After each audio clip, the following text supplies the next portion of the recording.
Oh, Keshav, on one hand, you're talking about renunciation. You're asking me to break all bonds and relationships like a sannyasi ascetic. And on the other hand, you're asking me to perform my duty, my karma. These two instructions seem contradictory. You know that whenever a person performs an action, there is always a reason behind it. There's always some driving force, some inspiration behind the action. There's always an emotion, a feeling, that drives one to act, good or bad. At the root of every action lies an emotion, and at the root of that emotion lies a relationship. Because without some kind of relationship or connection, emotions can't arise. Arjun, you are right.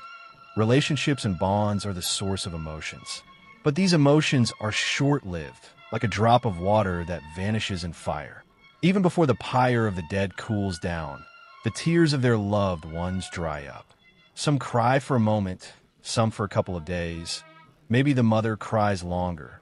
But eventually, she too gets caught in worldly affairs and moves on to her other duties. Oh, Keshav, on one side you're teaching me that all these relationships are just temporary illusions, and on the other side, you just said that emotions are born from these very relationships. Didn't you? Yes. I did say that.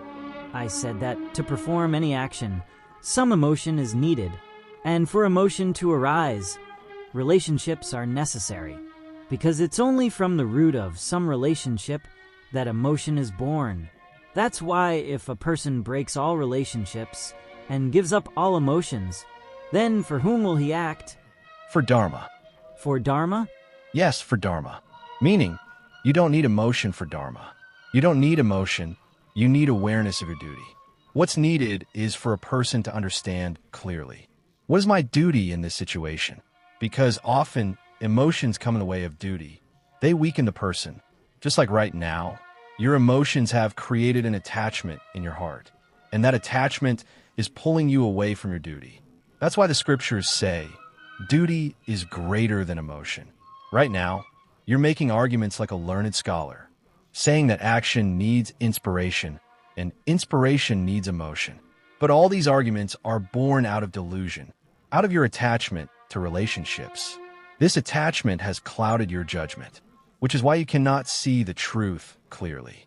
That is why, in this moment, you cannot recognize your Dharma.